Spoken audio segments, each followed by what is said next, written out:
Kita dekat company kat Iconlux kita ada team of the week. Kan? Betul? Yang paling perform pada minggu tu. Betul? Tapi kali ni kita nak buat segmen lain. Kita nak buat client of the week. Top G. Kita lama tak borak pasal customer daripada syurga kita. So hari ni kita nak cakap pasal client of the week. Bos Betul. ada. Saya cakap ke bos ada? Saya boleh cerita, boleh tak ada masalah. Bos yang akan cerita. Boleh. Okay, so client of the week jatuh kepada client Fatihah hari tu. Basically cerita ni agak kelakar sebab dia macam ni tau. Ada this one client, dulu dia pernah shopping dengan kita. Dia pernah shopping dengan kita pada 31 hari bulan 12 2024. Setahun 2024 tahun lepas. Hujung tahun, last malam New Year tu basically, masa kita tengok buat sale. So dia beli daripada kita Sprite. Bos cerita daripada awal ni. Cerita daripada awal. Okay. So klien ni dia shopping dengan kita, beli Rolex Sprite. Tapi kita, So, korang kalau nak shopping ataupun jual handbag dan juga Rolex, DM kita sekarang. bye! Tapi kita cakap dengan dia, kita hadiahkan you disebabkan dia ambil lambat. Instead of you dapat 2024 punya kita janjikan, kita bagi you tahun 2025 Februari punya. Sebab dia ambil time tu March tau. Dia ambil time tu March. So sebab dia dah bayar full pada dia dah bayar. Dia bayar habis dulu sebelum dia ambil. Yes, dia bayar habis dulu. Lepas tu dia cakap nanti dia ambil. Bila-bila pun dapat. Macam tu lah lebih kurang.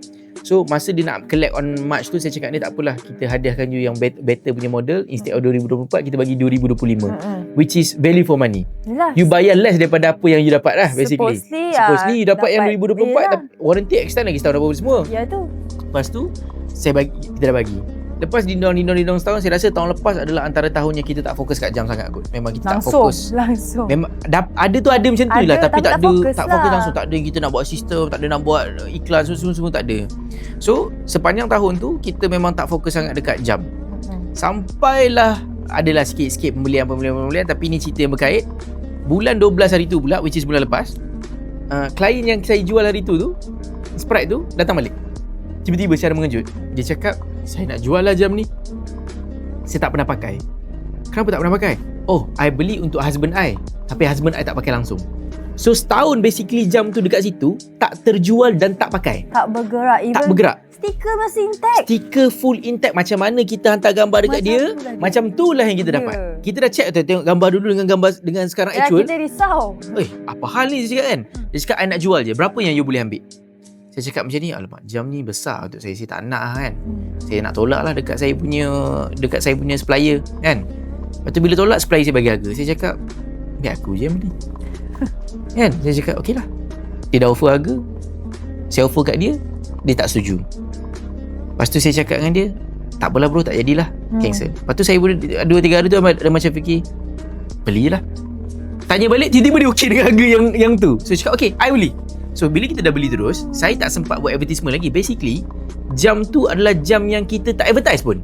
Masa yang dapat tu. Boleh dapat tu mana? Oh, masa kita nak jual kat klien second. Masa nak jual kat klien second ni mana kita advertise. Kita tak sempat nak buat video. Kita mungkin ada shoot, tapi kita tak sempat nak post pun lagi sebab mood nak jual tu tak ada. Betul. Sebab saya ingat, saya cakap dekat klien tu, masa saya sebelah Fatihah, saya kata kalau you tak beli sekarang, memang gone. Sebab kita tak advertise lagi jam ni. Betul tak? Sebab saya tahu Sprite memang boleh jual. And then ni kesilapan tapi adalah rezeki orang. Tapi kita nak cerita kenapa klien ni top G. So bila jam tu dah sampai, jom shopping dan jual melalui Iconlux. Jimat sehingga 70%, installment serendah RM5 sehari. Jual dan konsign item anda dengan kami. Cepat, DM kita sekarang.